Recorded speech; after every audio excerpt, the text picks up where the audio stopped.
Hello दोस्तों, कैसे हो आप सब लोग। उम्मीद करता हूँ कि आप सब लोग ठीक होंगे। और दोस्तों आज फिर एक नए वीडियो में स्वागत है। तो दोस्तों आज के वीडियो में हम डिस्कस करने वाले हैं कि क्या 1 किलोवाट का सोलर सिस्टम लगाने के बाद हम ग्रिड कनेक्शन कटवा सकते हैं या नहीं। देखिए फ्रेंड, तो बिल्कुल डिटेल में बात करेंगे इस टॉपिक पर और मैं बताऊंगा आपको कि 1 किलोवाट के जो सोलर सिस्टम है उसमें क्या क्या प्रॉब्लम है जिनको अगर हम दूर कर दें तो हम ग्रिड का कनेक्शन कटवा सकते हैं। तो आइए स्टार्ट करते हैं वीडियो को।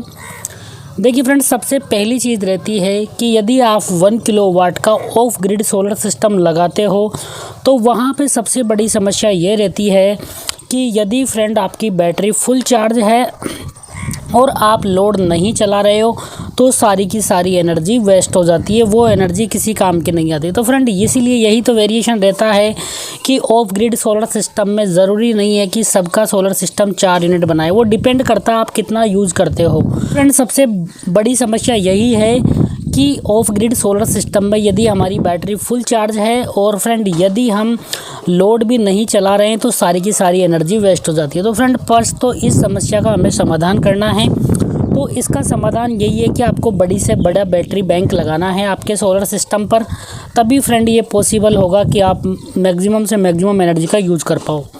तो फ्रेंड जो हम सोलर सिस्टम डिज़ाइन करने जा रहे हैं 1 किलोवाट का, उसमें हम यूज़ करेंगे 250 एएच की बैटरी यूज़ करेंगे, 250 एएच की बैटरी यूज़ करेंगे ताकि जितनी भी एनर्जी आए हम उसको स्टोर कर पाए, ताकि रात को भी हम लोड चला पाए, जिससे कि हम ग्रिड कनेक्शन को कट कर सकें। अब दूसरी समस्या रहती है कि फ्रेंड जो भी बैटरी होती है आपकी सोलर बैटरी है या C10 है या C20 बैटरी है, तो उनके साथ समस्या क्या रहती है कि जैसे जैसे आपका लोड बढ़ेगा, जैसे बैटरी C20 बैटरी को हम 7.5 एम्पियर से डिस्चार्जिंग कर सकते हैं और C10 को हम 15 एम्पियर से डिस्चार्जिंग कर सकते हैं 150 एच की बैटरी को।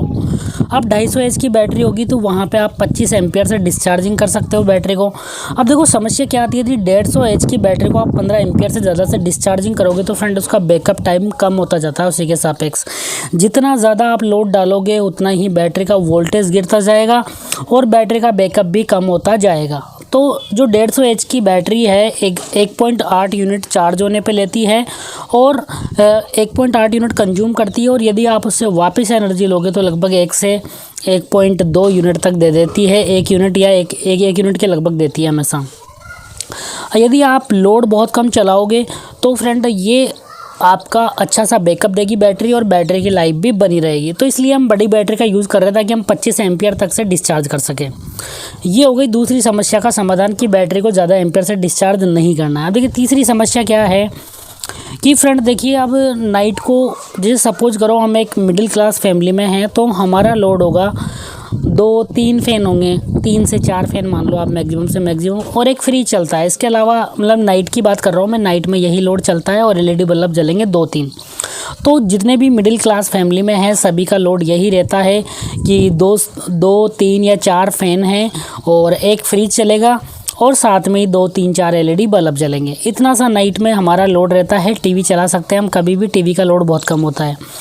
तो फ्रेंड यदि आप भी एक नया मकान बना रहे हो या नए सारे इक्विपमेंट ख़रीद रहे हो तो फ्रेंड हमें सारे के सारे इक्विपमेंट ऐसे ख़रीदने हैं जिनका पावर कंजप्शन बहुत कम हो, ताकि जो हमने 250 एएच की बैटरी ली थी वो पूरी रात हमारा लोड चला पाए। तो देखिए फ्रेंड, सबसे पहले हम जो फ़ैन लेंगे वो BLDC फ़ैन लेंगे। तो फ्रेंड एक BLDC फ़ैन लगभग 30 वाट एनर्जी कंज्यूम करता है।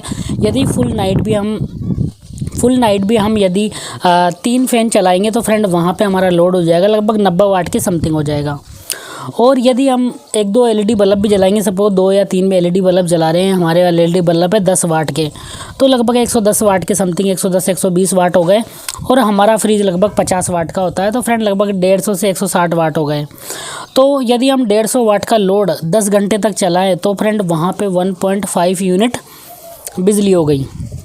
150 वाट का लोड यदि हम 10 घंटे तक चलाएंगे तो वहाँ पे 1.5 यूनिट हो गई। तो फ्रेंड हमारा जो बैटरी बैंक है वो नाइट को 1.5 यूनिट बिजली देना चाहिए। तो फ्रेंड जो 250 एच की बैटरी है वो लगभग आपको देखिए 150 एच की बैटरी 1 यूनिट देती है तो आराम से लगभग जो 75 एच की बैटरी है वो 0.5 यूनिट तो दे ही देगी।